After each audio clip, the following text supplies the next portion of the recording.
Hello everyone, welcome back to our O2IS academy channel. आज हम फिर एक और टॉपिक के साथ स्टार्ट करेंगे अपनी पॉलिटी बाइट सीरीज में। आज का जो टॉपिक है वो बेसिकली हम सबका बहुत ही ज़्यादा ज़रूरी, इम्पॉर्टेंट, हमारी लाइफ में बहुत ज़्यादा इम्पॉर्टेंट टॉपिक है। और आपके एग्ज़ाम्स में भी, आप किसी भी एग्ज़ाम की तैयारी करें, आपको इस पर्टिकुलर टॉपिक से ज़रूर क्वेश्चन मिलेगा। ठीक है, the topic is fundamental rights. तो इस पर्टिकुलर लेक्चर की अगर आपको पीडीएफ डाउनलोड करनी है, you can subscribe to our Telegram channel of O2IS academy. Plus आप हमारी ऐप भी डाउनलोड कर सकते हैं, O2IS अकेडमी की ऐप, जिसमें आपको ये लेक्चर्स तो मिलेंगे ही पॉलिटी बाइट्स के, प्लस और स्टडी मटेरियल, बाकी सब्जेक्ट्स को लेके भी आपको लेक्चर्स और स्टडी मटेरियल बिल्कुल फ्री उसमें मिलेगा, जो आपको बाकी चीज़ों में बहुत हेल्प करेगा। Let's start with today's topic, that is fundamental rights. And इस वाले लेक्चर का main, we will not cover much rights in this, but we will cover कि क्यों, कैसे, क्या ज़रूरत है फंडामेंटल राइट्स की। And for the exams perspective आपको इसमें एक मैं ट्रिक बताऊंगी। I will share 2 tricks with you, आपको जो भी समझ में आए, but that will be in the last of this lecture. Okay, let's start with our fundamental rights. जब आप सुनेंगे कि fundamental, what does this word fundamental means, जैसे हम फंडामेंटल एक वर्ड सुनते हैं, हमारे माइंड में जो सबसे पहले स्ट्राइक होगा something which is very basic, जो बहुत ज़्यादा बेसिक है। फंडामेंटल मीन्स बहुत ज़्यादा ज़रूरी भी है, it's very very much needed for us. ठीक है, और कुछ ऐसा शायद जिसके होने से भी हमारी लाइफ में बहुत ज़्यादा इम्पैक्ट हो, और अगर वो नहीं रहे तो भी बहुत ज़्यादा इम्पैक्ट हो। ठीक है, why they are called fundamental, इसके बारे में भी हम पढ़ेंगे। अब कुछ ऐसी चीज़ जो आपकी लाइफ के लिए बहुत ज़रूरी है, ठीक है, इट कैन बी एनीथिंग। तो अगर वो बहुत ज़्यादा ज़रूरी है तो उसके लिए उतना प्रोटेक्शन भी होना चाहिए। ऐसा ना होना कि आप एक दिन उस बेसिक चीज़ के साथ आप रात को सोएं और वो सुबह को जब आप उठे तो वो ना रहें। We need a very much specific protection for that. ठीक है, तो वो बेसिक चीज़ जो हम यहाँ पे बात कर रहे हैं, इस लेक्चर में बात कर रहे हैं, दैट इज़ फंडामेंटल राइट्स। ठीक है, और जब बात आती है प्रोटेक्शन की, and when we talk about our country that is India, तो हमारे लिए protection means supreme, means law. जो हमारा सुप्रीम लॉ है वो है हमारा कॉन्स्टिट्यूशन। तो अगर कोई चीज़, किसी चीज़ को ये कॉन्स्टिट्यूशन प्रोटेक्ट कर दे, तो इससे बड़ा प्रोटेक्शन कुछ भी नहीं है हमारी बेसिक नीड के लिए। ठीक है, फंडामेंटल राइट्स हमारे लिए बहुत ज़्यादा ज़रूरी हैं, बिकॉज ये आपकी एक इंडिविजुअल की डिग्निटी को स्पेसिफाई करते हैं। ठीक है, आपको कैसे जीना है, ऐसा ना हो कि कोई भी स्टेट आ रहा है, गवर्नमेंट, पार्लियामेंट, कोई भी आ रहा है, आपके पर्टिकुलर राइट्स को छीन के जा रहा है। ठीक है, जिससे आपकी लाइफ ही हिल जाए, लाइक आपको पता ही नहीं है कि नेक्स्ट मोमेंट में आपके साथ क्या होगा।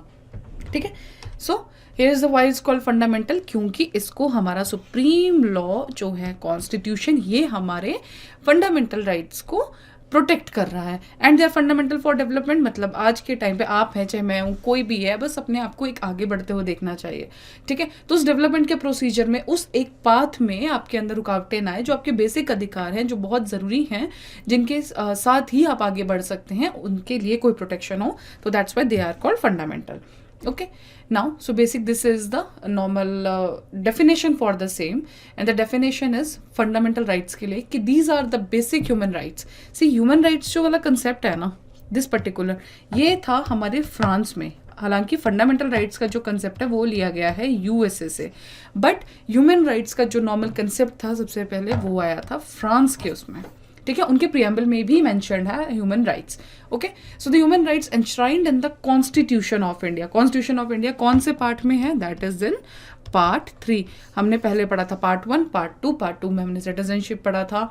उससे पहले मैंने आपको बताया था आर्टिकल्स, हम जो सीरीज में चल रहे हैं, we are going from first article to last article तक हम पहुंचेंगे। Meanwhile we are also dealing with the same parts of our constitution, जैसे जैसे वो एक सीक्वेंस वाइज उसमें मेंशन्ड है। Okay, which are guaranteed to all citizens. देखिए, मैंने आपको पिछले लेक्चर में बताया था कि there is a difference, citizens, people, and साथ में माइनॉरिटीज। हमने ये लास्ट लेक्चर में बहुत अच्छे से क्लियर किया था कि what is the difference. Okay, here it is, we are using the term citizens. They are applied without discrimination on the basis of race, religion, gender. ठीक है। बट इसमें आप एक चीज़ ध्यान रखें कि जब हम फंडामेंटल राइट्स आगे आगे पढ़ते जाएंगे we will see some grounds जिनकी बेसिस पे डिस्क्रिमिनेशन की जाएगी। सो वो जो डिस्क्रिमिनेशन की जाएगी वो इसलिए की जाएगी बिकॉज हो सकता है किस पर्टिकुलर ग्रुप के लिए या किसी पर्टिकुलर सेक्शन के लिए हमें उनकी डेवलपमेंट के लिए, ताकि वो बाकी सेक्शंस के बराबर में आ जाए, ठीक है, उसके लिए हमें वो चीज़ चाहिए होगा, वही हमें उस डिस्क्रिमिनेशन को करना होगा। चाहे हम वुमेन की बात करें, ये सब कुछ हमारा हिस्ट्री से रिलेट है कि वुमेन की जो कंडीशन थी वो पहले कैसी थी। तो अगर आज हम बोलें कि बराबर है, उस बराबरी तक लाने के लिए see there is the concept of equality and equity. Equality means सबको एक जैसा, इक्विटी मीन्स जो ज़्यादा नीचे। हम एक, अगर आपने एनसीईआरटी में भी देखा होगा, देयर इज वन टर्म कि वो बॉक्सेस ऐसे रखता है, ठीक है। सो इट डिपेंड्स अपॉन ना कि किसकी हाइट कितनी है और इस वॉल तक पहुंचना है, ठीक है। एक 6 फीट है, हो सकता है उसको ये वाला काफ़ी है, but someone is of 3 feet, वो इसमें। सो इक्विटी और equality, so we want equity ताकि सब एक लेवल तक आ जाए, ठीक है। सो इसमें बीच में छोटा सा एक मैंने वैसे आपको एक दो टर्म्स के बीच में डिफरेंस बताया। सो जो डिस्क्रिमिनेशन है कुछ टर्म्स के ऊपर की जाएगी ताकि हर एक सेक्शन हमारा एक बराबर लेवल पे आ जाए, ठीक है। नाउ बिफोर स्टार्टिंग हम इनके कुछ फीचर्स देखते हैं फंडामेंटल राइट्स के। सो आपको एक आइडिया हो जाए कि इसके बनाने के पीछे रीजंस क्या थे।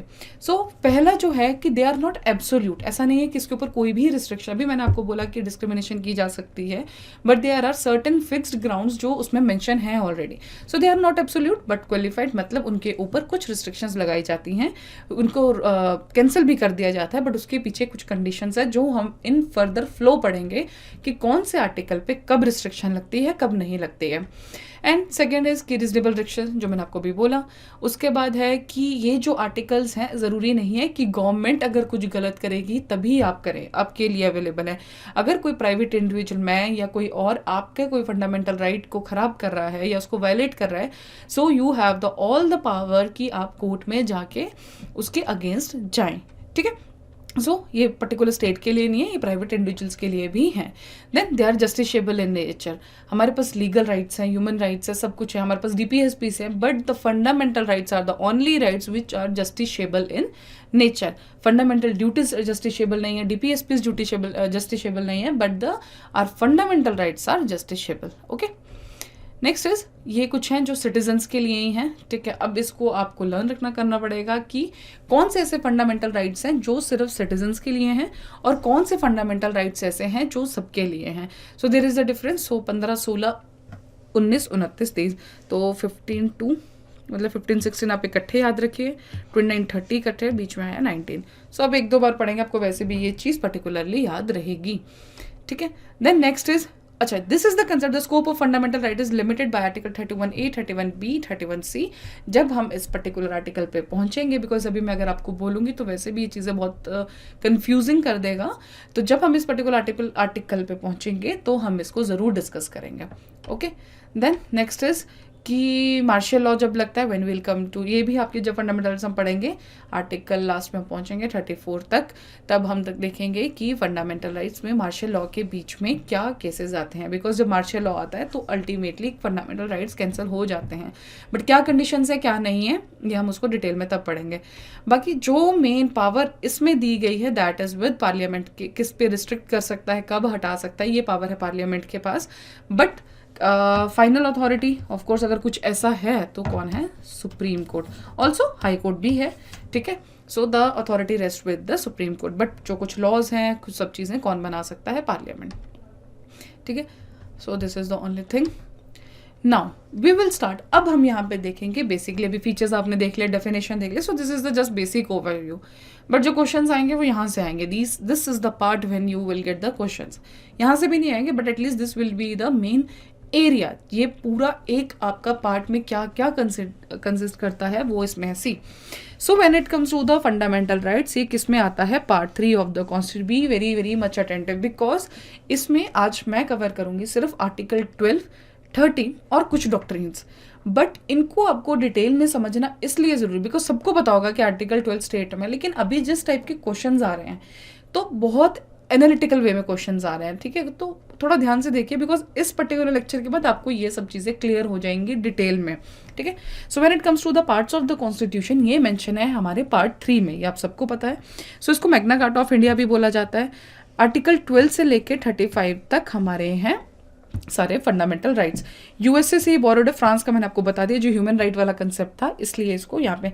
अब कब सस्पेंड होगा, किसके लिए अवेलेबल है, ये वाला पार्ट तो हमने देख लिया कि ठीक है 15, 16, 19, 29 एंड 30 ये वाले हैं जो सिर्फ सिटीजन्स के लिए अप्लाई होंगे। ठीक है, कब सस्पेंड होंगे, क्या होगा, ये हम देखेंगे बाद में। This portion we will cover later. Okay, so next अब हमारे आर्टिकल्स कौन कौन से हैं, एक ब्रीफ आइडिया ले लेते हैं।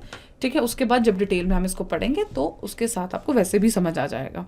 So when it comes to the fundamental rights, तो हमारे पास है राइट टू इक्वलिटी, पहला जो है 14 to 18 तक। ठीक है, then right to freedom, right against exploitation, right to freedom of religion. ठीक है, cultural and educational rights, right to constitutional remedies.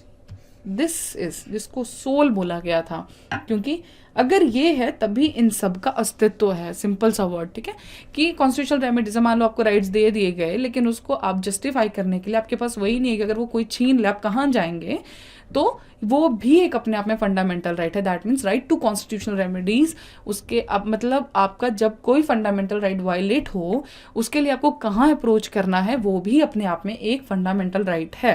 ठीक है, सो उसके बाद फर्दर डिविजन है। राइट टू इक्वलिटी हमारा रेस्ट करता है आर्टिकल 14 से 18 तक।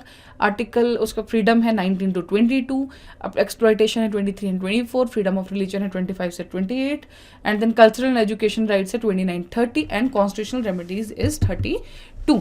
सो हम इसको देखे जाएंगे। So this is the brief idea. अब जब लास्ट में हम इसकी ट्रिक करेंगे तो आपको ये वैसे भी डिटेल में समझ आ जाएगा। ठीक है, so with this we'll start with our first article of our fundamental right, that is article 12। अब देखिए, राइट्स तो बना दिए, पर किसके लिए बनाए, किसके लिए हमें चाहिए आर्टिकल, किसके अगेंस्ट चाहिए, क्यों हमें इनकी ज़रूरत पड़ी, तो वो सब मेंशन है आर्टिकल 12 के लिए, मतलब स्टेट। लेकिन स्टेट है क्या, अगर आपको नहीं भी पढ़ाया जाए तो आप स्टेट से क्या समझेंगे, पार्लियामेंट और हमारा स्टेट का गवर्नमेंट, तो वो तो ऑलरेडी इंक्लूडेड है। दिस इज द पार्ट कि हमारा एग्जीक्यूटिव और लेजिस्लेचर यूनियन का और स्टेट का, that is the part of our state which is mentioned in article 12 of the constitution. लेकिन जो मेन है, these are the two things जो आपको डिटेल में पता होनी चाहिए। So that are local authorities and other authorities. As a common man आप एक बात सोचिए कि अगर आप हैं, ठीक है, या कोई भी एक गांव का इंसान है, उसको स्टेट गवर्नमेंट और पार्लियामेंट के पास रोज का उनका कोई लेना देना नहीं है, लेकिन पंचायत से या उसके डिस्ट्रिक्ट बोर्ड से या किसी म्यूनसिपल कॉर्पोरेशन से उसका रोज का लेना देना है, तो अगर वहां से अगर उसका कोई फंडामेंटल राइट वायलेट होता है तो वो कहाँ जाएगा, क्या उसकी अथॉरिटी है, क्या वो स्टेट में इंक्लूडिंग है? So yes, of course it is local authorities and other authorities. When it comes to local authorities, that is mean municipalities, panchayat and district board, जिसको हम देखते हैं नेक्स्ट उसमें। सो ओके, तो हमारे जो लोकल अथॉरिटीज जो हमारे नॉर्मली काम करते हैं वो इसमें included. Now comes to the other authorities, कौन सी, तो जब अदर अथॉरिटीज की हम बात करेंगे, so they are statutory and non statutory authorities दोनों। ठीक है, so when it comes to statutory authorities, तो इसमें अगर नेशनल ह्यूमन राइट्स कमीशन हो गया, national commission for women, national law commission, green tribunal, national consumer dispute, इस तरह के जो कमीशंस हैं ये भी हमारे स्टेट में आएंगे। तो अगर ऐसा कोई इंस्टीट्यूट है जहाँ पे आप जाते हैं और आपका फंडामेंटल राइट वायलेट किया जाता है, या फिर सेंट्रल ब्यूरो CBI हो गया, CVC हो गया, लोकपाल लोकायुक्त, इनमें से अगर आप किसी के भी पास जाते हैं तो आपके फंडामेंटल राइट वायलेट होने पे you can directly approach to the supreme court.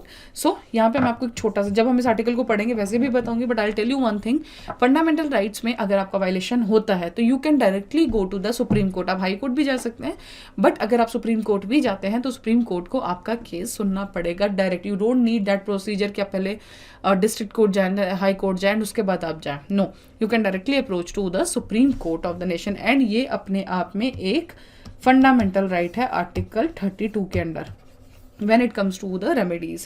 okay, and high court के लिए जब आता है तो इट इज आर्टिकल नंबर 226। ठीक है, नाउ सबसे बड़ा क्वेश्चन कि does judiciary come under state. हमने पढ़ तो लिया कि हमारे पास लॉ है, हमें पार्लियामेंट लॉज बनाती हैं, और सुप्रीम अथॉरिटी जो है वो सुप्रीम कोर्ट जो है वो सुप्रीम अथॉरिटी है, बट क्या वो अपने आप भी इसके अंडर आती है? So yes, when it comes to उसका administrative purpose, this is a confuse, का आंसर येस भी है, नो भी है, यू हैव टू सी किस कंसेप्ट में पूछा गया है। When it comes to the administrative purpose then yes it is a part of the state, मतलब उसने अपने एडमिनिस्ट्रेशन में अगर आपका फंडामेंटल राइट वायलेट किया है तो वो आएगा स्टेट के under, so you can approach, ठीक है। बट अगर वो जस्टिस दे रहे, मान लीजिए कोई ऐसा फंडामेंटल राइट है जिसको वो कैंसिल कर रहा है या कुछ भी, और आप कह नहीं मेरा फंडामेंटल राइट वायलेट, तो नहीं, then it does not come under the part of state. जब कोई भी जजमेंट दी जा रही है, कोई जस्टिस की जा रही है, तो जुडिशरी का वो वाला जो काम है वो आपके स्टेट के अंडर नहीं आएगा, ठीक है। देन नेक्स्ट इज, ये हमने उसमें जो भी हमने इसमें देखा, these are the only points जो इसमें थोड़ा सा मेंशन है, जब आप PDF डाउनलोड करेंगे तो आप इसमें देख सकते हैं। नाउ नेक्स्ट इज कि डिटर्मिनिंग स्टेट के लिए कौन सी कंडीशंस है जो हम देखेंगे जिससे हम ये बोलेंगे कि हाँ ये पर्टिकुलर जो ऑर्गेनाइजेशन है या कोई इंस्टीट्यूशन है ये स्टेट है। सो पहला है जो एंटायर शेयर कैपिटल है वो किससे पास होना चाहिए, गवर्नमेंट के पास, फाइनेंशियल असिस्टेंस हो या मोनोपोली स्टेटस हो, deep and pervasive state control हो, फंक्शन ऑफ द कॉर्पोरेशन हो, a department of the government is transferred to the corporation. इनमें से अगर कुछ भी है then we will determine the particular institution into the state. So what we have learned that Article 12 only includes कि what is the definition of state। अगर हम बात कर रहे हैं पूरी पार्ट 3 की, तो कौन कौन सी ऐसे इंस्टीट्यूशंस हैं, कौन सी ऐसी चीज़ें हैं जो उसमें एंटर होंगी, कौन से स्टेट के अंडर होगी, तो वो पर्टिकुलर स्टेट की जो डेफिनेशन है वो है हमारे आर्टिकल नंबर 12 में। Now one of the most important article, सारी फंडामेंटल राइट के आर्टिकल्स बहुत इंपॉर्टेंट है, but now will study with the article 13। इसके अंदर कुछ प्रिंसिपल्स हैं, कुछ डॉक्ट्रिन्स हैं जो आपको बहुत ध्यान से देखनी चाहिए। रीजन भी आपके पास क्वेश्चन भी आ सकते हैं and you will in detail understand the concept of article 13। तो आर्टिकल 13 मीन्स, इसका मैंने सिंपली लिखा है जुडिशियल रिव्यू, ठीक है। जुडिशियल रिव्यू मतलब कि सुप्रीम कोर्ट की क्या पावर है, क्या सुप्रीम कोर्ट उस चीज़ को देख सकता है, नहीं देख सकता है। सो आर्टिकल 13 अपने आप में ये पावर देता है कि जुडिशियल रिव्यू की पावर किसके लिए, लॉज इनकंसिस्टेंट विद और in the derogation of the fundamental rights, ठीक है। मान लीजिए आपका कोई फंडामेंटल राइट है, उसके अगेंस्ट कोई ऐसा लॉ आता है जो आपके फंडामेंटल राइट को कैंसिल करता है, तो क्या फंडामेंटल राइट कैंसिल होगा कि लॉ कैंसिल होगा, law will be cancel. So this power is under the judicial review, that means article 13 of the constitution, ठीक है।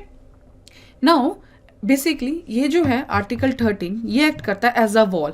ये कुछ चीज़ें हैं जो मे भी आपको देख के समझ आएंगी। तो ये एक्ट करता है एज अ वॉल किसके पास, स्टेट्स और हमारे राइट्स और फ्रीडम के बीच में, ठीक है। कि स्टेट कुछ ऐसा ना करे कि हमारा जो ये एक वॉल है 13, अगर स्टेट मान लो कुछ ऐसा करता है कि जब का राइट या फ्रीडम कोई जाता है तो आर्टिकल 13 यहाँ पे बीच में आ जाता है, ठीक sorry. So that have the power of the article 13।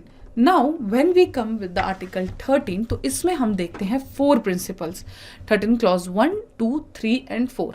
अब देखिए जब बात आती है हमारे लॉज की, तो जो फंडामेंटल राइट्स पिक्चर में आए ये कब आए, इस डेट में।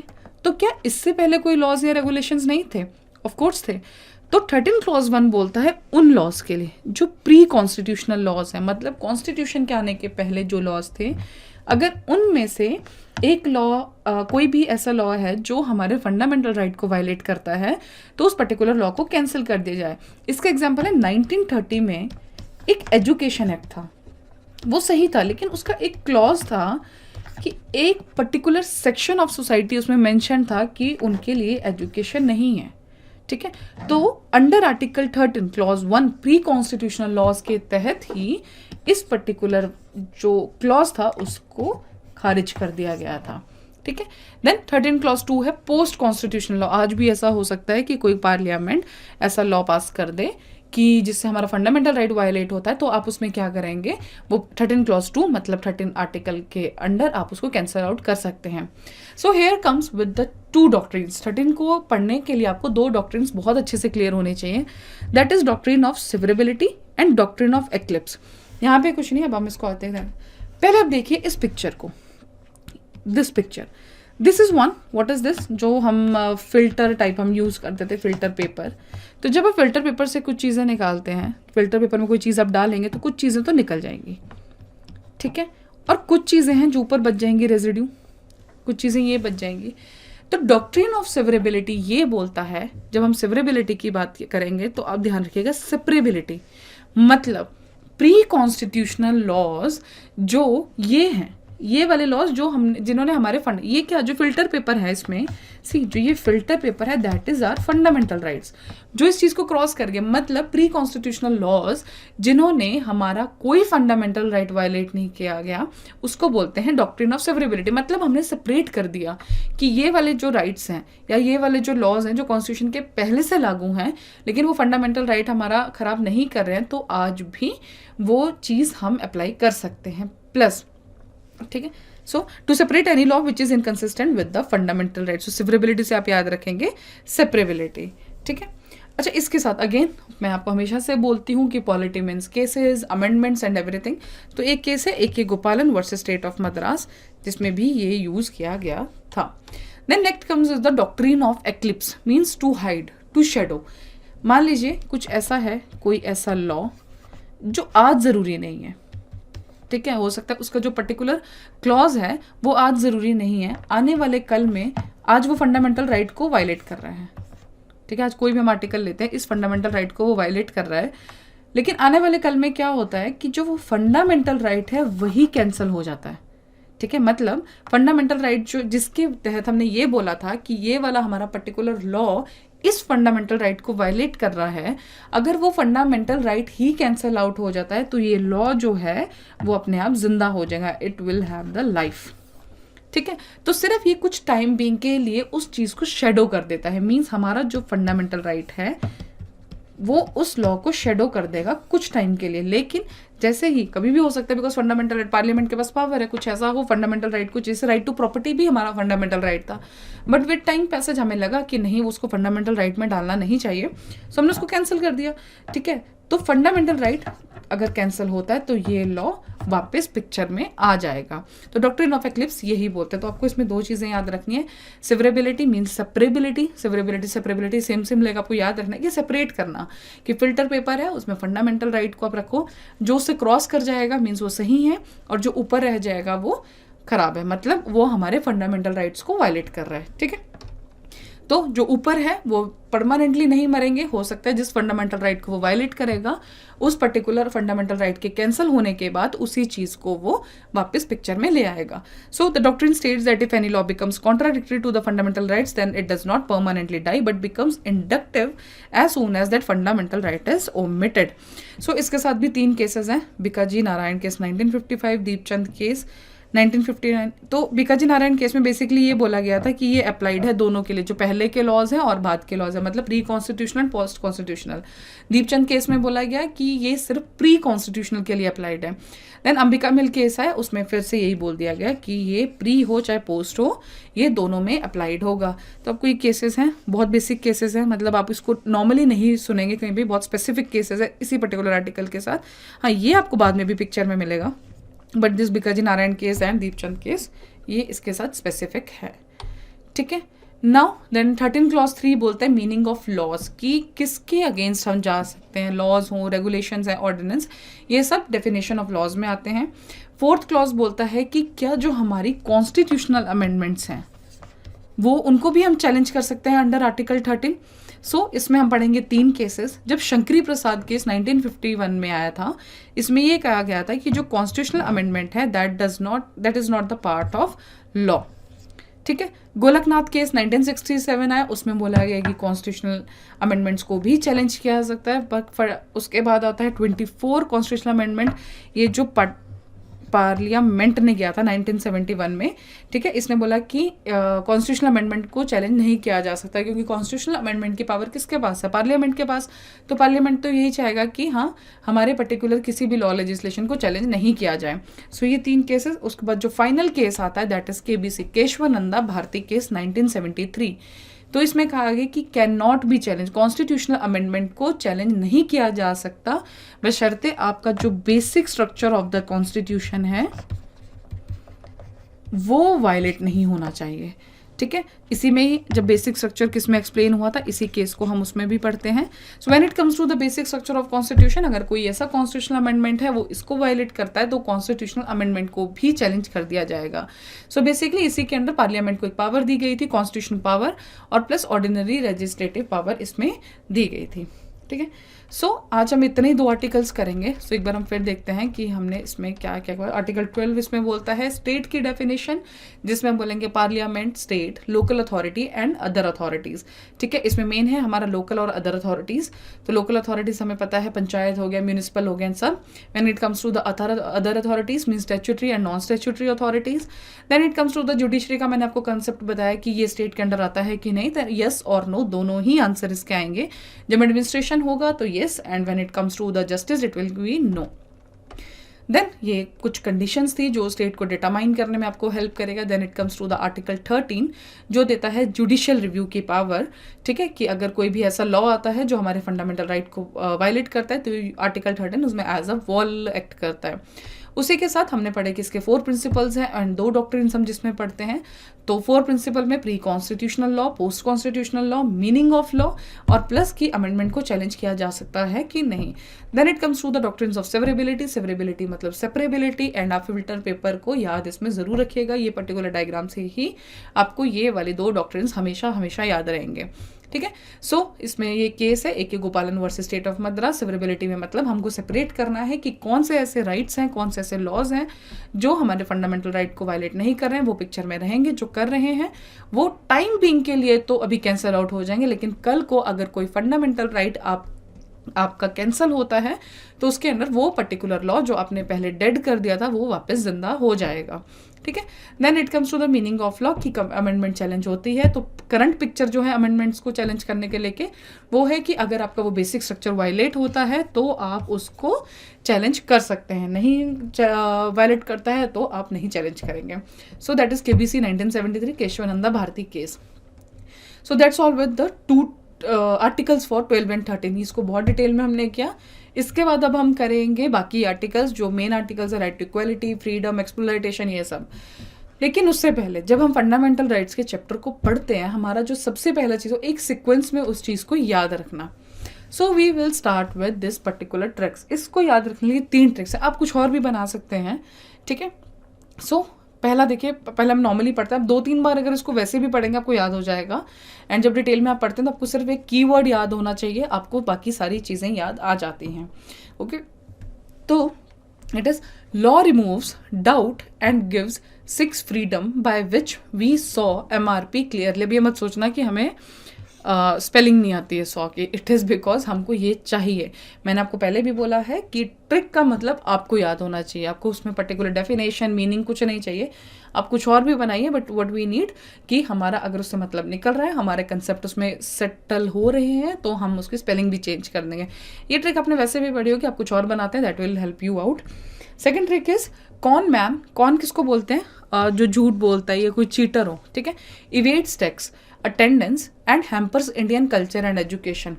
तो देखो अगर इसको हम रिलेट भी करें, and then third is supreme court will catch Ramlal. अगर हम इसको थोड़ा सा रिलेट भी करें याद करने के लिए, law removes doubt and gives 6 freedom by which you saw MRP clearly, कि आपको कानून ने इतना आपका डाउट रिमूव कर दिया और आपको MRP जो है बहुत क्लियरली आप देख पा रहे हैं।